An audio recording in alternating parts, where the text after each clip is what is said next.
اب ہم نے ان کو بارہا چیلنج کیا کہ یار المحنت کی کوئی حیثیت بتا دو. مثلا قرآن کی ایک حیثیت ہے، ہم کہتے ہیں قرآن کا منکر کافر ہے. تو متعین کو المحنت کا منکر کون ہے؟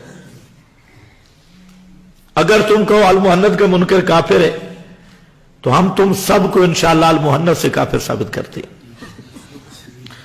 اگر تم کہو المحنت کا منکر اہل سنت سے خارج ہے تو ہم تمہیں المحنت کی تصریحات سے اہل سنت سے خارج ثابت کریں گے. اور اگر تم کہو المحنت کا منکر دیوبندی نہیں تو المحنت کی تصریحات سے تمہیں غیر دیوبندی ثابت کریں گے. بلکہ میں نے دورہ المحنت بھی پڑھایا ہے، وہ تو مجھے یاد آ گیا، وہ نیٹ پہ ہے، وہ سن لو. عام آدمی کے یہ عقیدہ رکھنا چاہیے. 3 چیزیں میں نے بتائی. موت سب پہ برحق ہے، موت سے روح جسم سے جدا ہو گئی، قیامت تک جدائی باقی ہے، اور کوئی بھی عادتاً نہ سنتا ہے نہ دیکھتا ہے. باقی جو برزخ کے احوال ہیں وہ سب مفوض اللہ ہیں. عذاب بھی حق، ثواب بھی حق، سوال بھی حق، جواب بھی حق، اور اس کی کیفیت اللہ ہی جانتا ہے. تمہیں پڑھنے کی ضرورت ہی نہیں ہے. عام آدمی کے بعد آیات الانبیاء کے بارے میں عام آدمی کے لیے کیا عقیدہ رکھنا چاہیے؟ المحنت میں جو عقیدہ ہے وہ درست ہے یا نہیں؟ المحنت میں 5 عقیدے لکھے ہیں. ان سے پوچھو تم المحنت کی کس آیت پہ ایمان رکھتے ہو؟ یہ پوچھ لو. اچھا، المحنت 22 میں لکھی گئی، 1922 میں، اور جو بزرگوں کی تصدیق کی ہیں وہ 1905 کی ہیں.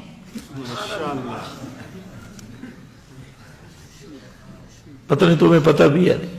اچھا، پھر جس آدمی نے لکھی تھی وہ ایک خط تھا، وہ آدمی پہلے فوت ہو گیا.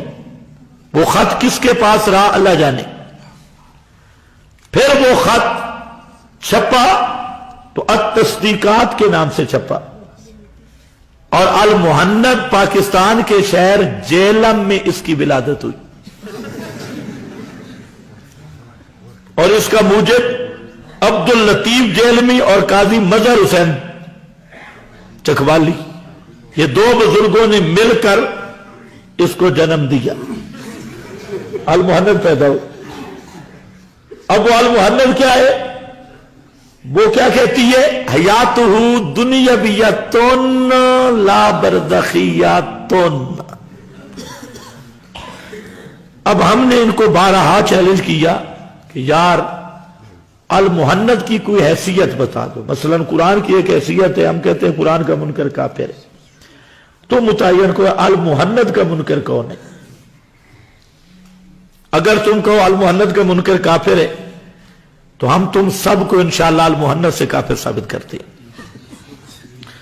اگر تم کہو المحنت کا منکر اہل سنت سے خارج ہے تو ہم تمہیں المحنت کی تصریحات سے اہل سنت سے خارج ثابت کریں گے. اور اگر تم کہو المحنت کا منکر دیوبندی نہیں تو المحنت کی تصریحات سے تمہیں غیر دیوبندی ثابت کریں گے. بلکہ میں نے دورہ المحنت بھی پڑھایا ہے، وہ تو مجھے یاد آ گیا، وہ نیٹ پہ ہے، وہ سن لو. عام آدمی کے یہ عقیدہ رکھنا چاہیے. 3 چیزیں میں نے بتائی. موت سب پہ برحق ہے، موت سے روح جسم سے جدا ہو گئی، قیامت تک جدائی باقی ہے، اور کوئی بھی عادتاً نہ سنتا ہے نہ دیکھتا ہے. باقی جو برزخ کے احوال ہیں وہ سب مفوض اللہ ہیں. عذاب بھی حق، ثواب بھی حق، سوال بھی حق، جواب بھی حق، اور اس کی کیفیت اللہ ہی جانتا ہے. تمہیں پڑھنے کی ضرورت ہی نہیں ہے. خبر باز سے عقیدہ ثابت نہیں ہوتا، یہ اصول اہل سنت کا ہے. تو ماخذ کیا ہے؟ میرا خیال ہے بیچارہ سویا ہوا تھا. ماخذ سورہ یونس ہے، اس کے حوالے میں نے دے دی. ہاں بھائی دیتے ہو بیچارہ کوئی بد دعا ہی نہ کرے، میری پرچی رہ گئی. ہمارا عقیدہ موت کے بعد برزخی حیات کا ہے. حالانکہ دلائل پیش کرتے ہیں وہ جنت والی حیات کے کرتے ہیں، تو برزخی اور جنتی اس کی آپس میں نکیزیں، تم اوگی میں بھی بیٹھے ہو اور پاکستان میں بھی بیٹھے ہو، رات میں بھی بیٹھے ہو اور مسجد میں بھی بیٹھے ہو. تو آپ کہیں یہ عجیب بات ہے، جہاں ہم رات میں ہیں یا مسجد میں یا اوگی میں ہے یا پاکستان میں. صحیح آپس مل کے آپ نے نکیزیں بنائیے. بریلوی جو اعتقاداً مشرک ہے، ان کے ساتھ قربانی کرنا کیسا ہے؟ بڑی بے غیرتی ہے.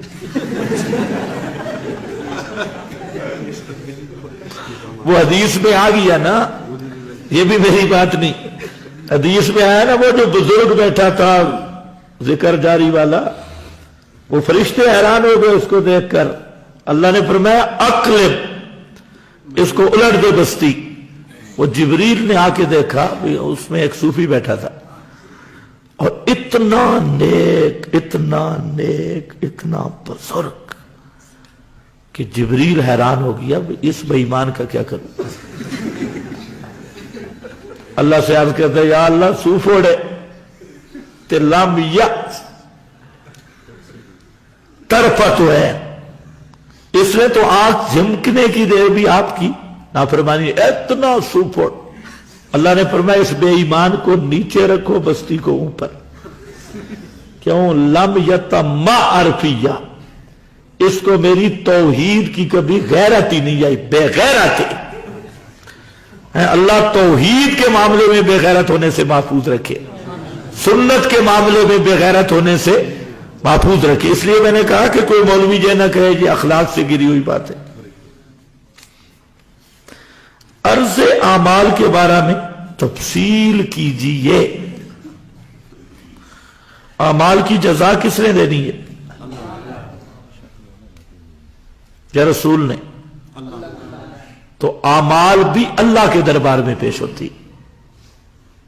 توجہ ہے میری طرف؟ ایک آیت سن لو، ایک حدیث متواتر اور ایک خبر باعث سن لو. آیت ہے یوم یجمع اللہ الرسل فیقول ماذا اجبتم قالوا لا علم لنا. اور 300 کے قریب مفسرین نے لکھا، اس کی 5 توجیہات ہیں، لیکن جس توجیہ کو ترجیح دی گئی وہ یہ ہے کہ لا علم لنا بعد وفاتنا، کہ سوال کا تعلق ہے کہ تمہاری موت کے بعد تمہاری امتیں کیا کرتی رہی. تو سب انبیاء کہیں گے لا علم لنا. کیوں؟ جب دنیا سے ہم چلے آئے نا، دنیا غیب بن گئی، اسباب ختم ہو گئے، اور اس کی علت بیان کی انکا انتا علام الغیوب، سب غیبوں کو جاننے والا صرف تو ہے، ہم نہیں جانتے. تو یہ آیت نص ہے کہ کوئی جو صوفیوں نے جھوٹ بولا صبح و شام کہ ہر جمعرات کو نبی پاک پہ عمل پیش ہوتی ہیں، وہ ایک بے ایمان کہہ رہا تھا آپ کا دل دکھتا ہے، قبر میں آپ تڑپ جاتی ہیں. تو قبر کی تکلیف کا نام عذاب قبر ہے. تو جو رسول کے لیے عذاب قبر مانے ہوگا تو مسلمان لہسا. اچھا خیر، جیسے نبی پاک قبر میں تڑپ جاتی ہے، آپ کو تکلیف ہوتی ہے، دکھ ہوتا ہے.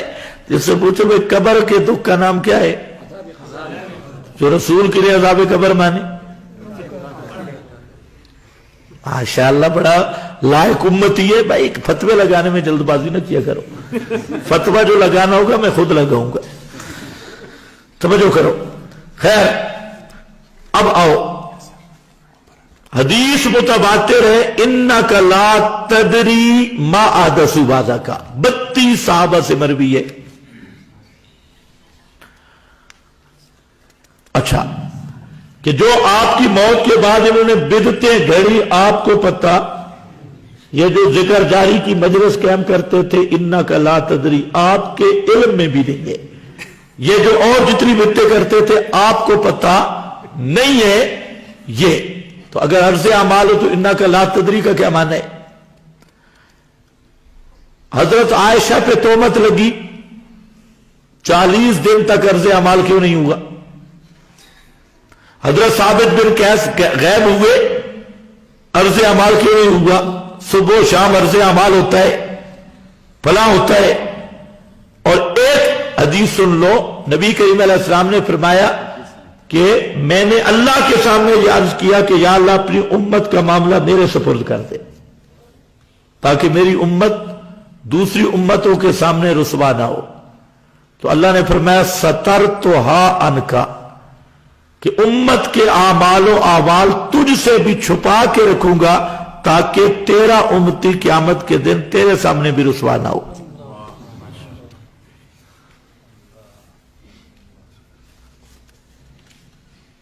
کوئی نہیں، کوئی علمی بات کوئی بھی نہیں۔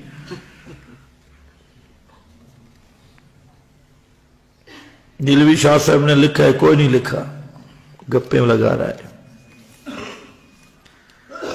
ان تسمع اللہ من یؤمنوں میں مومنین کے لیے سما کا سما ثابت ہے، بالکل جیندے مومنین، زندہ مومن سنتے ہیں پیارے نہ ہوں تو۔